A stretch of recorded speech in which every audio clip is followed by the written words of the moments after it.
child. And the fact that the two sisters are sort of mixed up. But we have that. So there's a continuity of David's headstrong, stubborn, plane on which actions behind this novel could and all that one can do as mere mortals, unlike David, is attempt to sort of summon these numbers with these moments of rapture. I think the first time that Simone talks to Signor Arroyo is when he goes to the lake to meet up with David, and then yes, and actually going naked, right? Like going back to the idea of like an Edenic sort of land. I feel like the lake, right, where everyone was naked and freely comfortable in themselves too.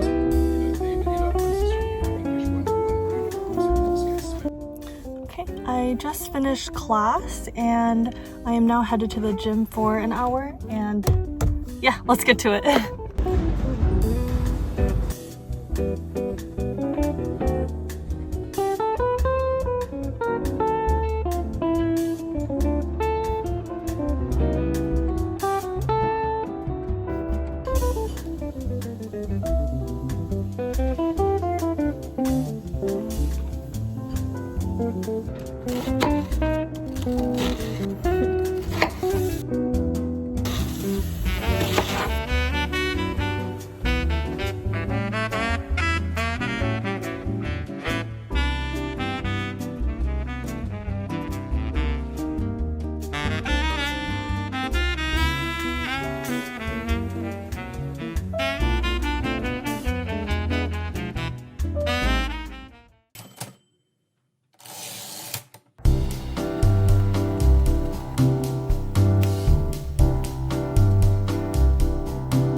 My semester is ending so soon. Oh my god. Now that it's April, I have about a month until my master's degree is completely finished.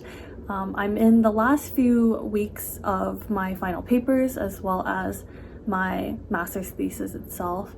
And so this week my plan is just to finish up the thesis primarily, but also to try to just be as intentional as possible with the last few weeks of this part of my life. Throughout a lot of my program, I've been kind of just like on the go, just trying to get it done with, especially now that I have a more clear vision of what I want to do. I've been very like future oriented. I wanted to start vlogging again, start making some YouTubes on videos. Wanting to make some videos on YouTube because I feel like in a certain sense, sometimes vlogging about my days, about what I'm reading, what I'm studying, what I'm doing, helps to ground me to a degree and just helps me to slow down and to really reflect and think about what's been going on in my life. I want to take the time to enjoy the rest of my program, hanging out with my friends, spending time with the people here, and just enjoying this apartment too, as messy and small as it could be. I feel really sentimental and emotionally attached to this space, but also this like city and town that I've been living in for the past few years in general. For now, today the agenda is to work on my thesis, do some reading, and then go to class later this evening. I also have a pole dance class, so yeah, let's get to it.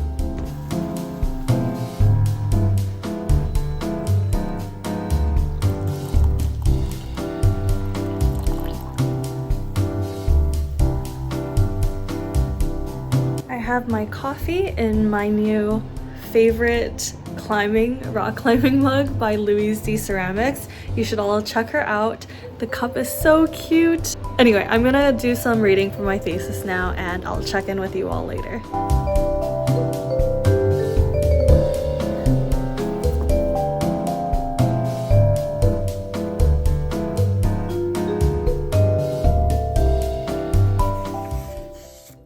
I'm currently reading this book. I don't have the jacket on it, but it is Lotus by Li Jia Zhang, and I'm about 75 pages into the book. This is for my master's thesis, but the novel is about primarily a woman named Lotus, who is a sex worker in China. So the novel follows Lotus as well as her fellow sex workers who she works with, and we watch as their relationships developed over time and how they hit off a sort of sisterhood of sorts together. And we simultaneously follow another character named Bing, who is a photographer working on a project looking at sex workers in China. And because of his project, he lives among them, lives with them, gets to know the girls. I think at some point Bing and Lotus fall in love, which I feel iffy about that plot point, but we'll see how it eventually all pans out. So far, I'm honestly not really loving the book. I think it's a lot of explanatory, expository type writing, a lot of the classic telling but not showing, which I'm not particularly a fan of, at least in this context. I think also, of course, because I have some background knowledge in the time period this is set in, as well as the general topic, I find it unnecessary for me. But it also shows that the author is clearly writing for an audience of Westerners, probably people who are not too familiar with Chinese history, or at least this particular aspect of Chinese history. Also because Li Jia Zhang, she wrote this in English. Also, sorry, it's like slipping. Yeah, she wrote this in English rather than in Chinese, so that makes it really clear that her audience is for Westerners and not for other Chinese readers. We'll see how the rest of this novel goes. I'm hoping it gets better or that I enjoy it more over time.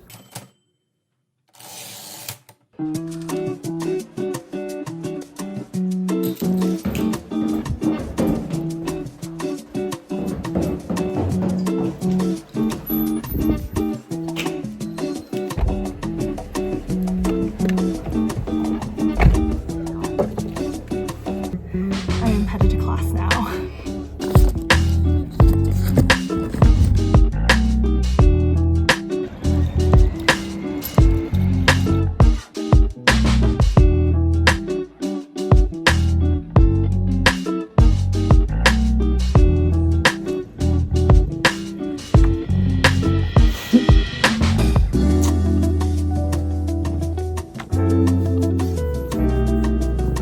Got back from pole class and I am feeling so exhausted. It is 8 p.m. and I'm waiting for my partner to get back home so that we can eat dinner. I started doing pole around half a year ago, I want to say. It has been one of the most life-changing experiences I've ever had. I really, really love it. My class that I go to, at least the studio that I go to, is much more focused on learning different movements on the pole, like doing inversions where you go upside down, as opposed to doing actual dance choreographies and things like that.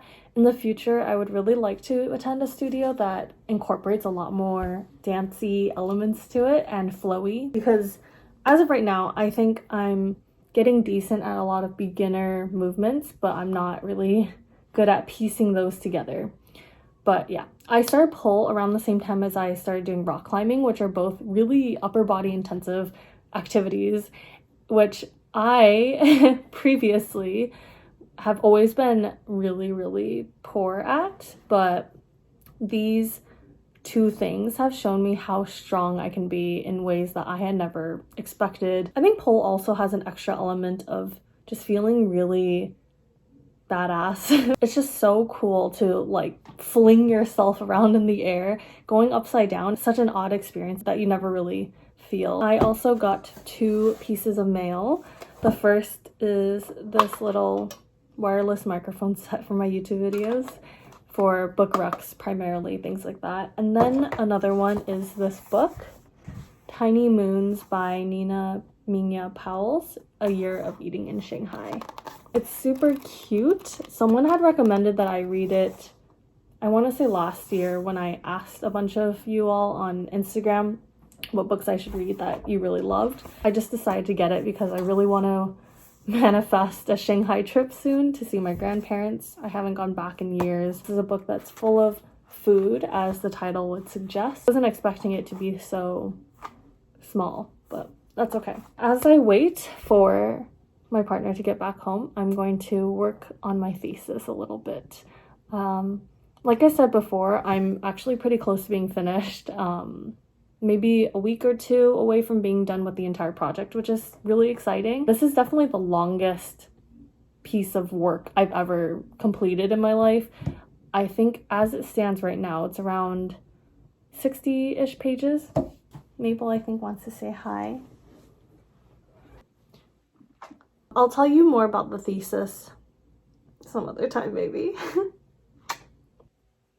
Okay, catch you all later. Good morning. Today is Wednesday, which means I have work, and so I am very tired. The days I have work, I usually don't sleep all the night before, just because I'm really not used to waking up so early anymore. The weather is so gloomy today and rainy, which on one hand is very cozy, but after yesterday's brief burst of spring and sun, it feels like a bit of a letdown, a little bit heartbreaking. So it's okay though, we'll get through the day, do the best that we can.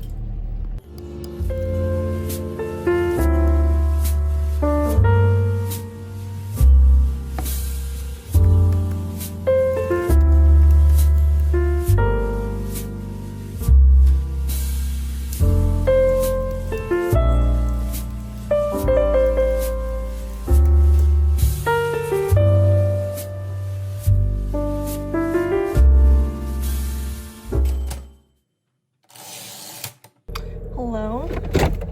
I am once again in my car. Welcome.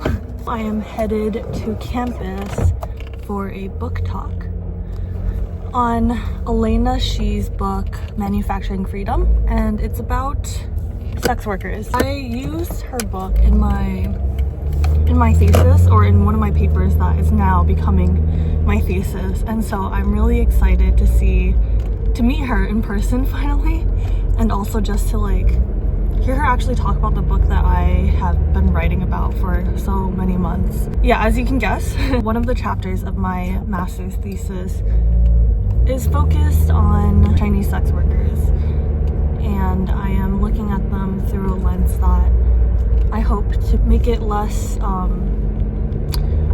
a human trafficking focus, rescue narrative type of thing, which I think is fairly common.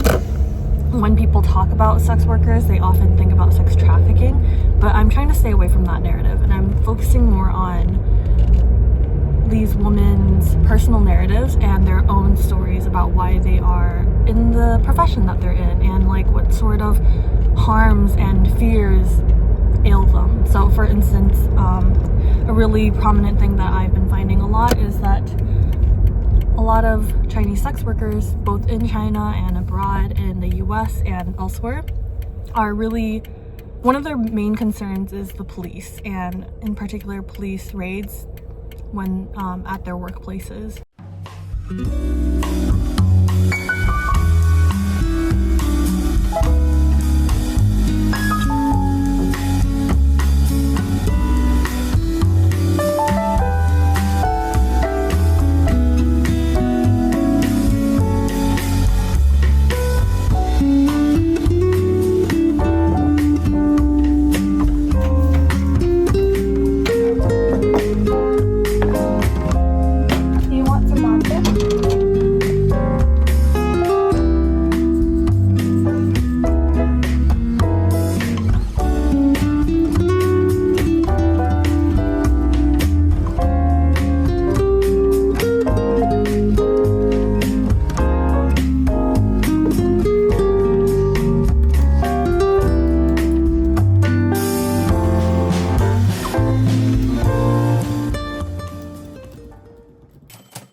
I'm like,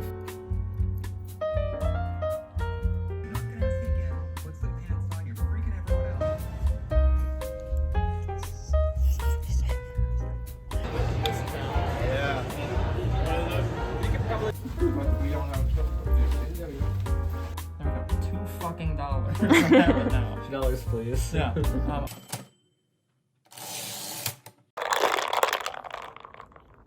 Happy Monday, everyone. A few days ago on Saturday, my friends and I had a Taylor Swift listening party for the Tortured Poets department. And then we also went to see Spy Family, the new movie. It's like an anime movie. It was very fun, very silly, just overall a really good time. And then we got dinner together afterwards as well. Today my class is canceled, so I'm just gonna be working on my thesis. I'm nearly done with reading Lotus, so I'll be using that and adding elements from the book and analysis of the book into my thesis. And then I also have to apply for a job application that one of my professors sent to me today. If you're a student right now and you're lucky enough to have a professor who's really looking out for you in the department, hold on to that professor, because I think that is such a rare thing sometimes. As great as some professors can be at teaching, I think there's something really, really special about a professor who goes out of their way to mentor you as a student, whether you're an undergrad student or a grad student.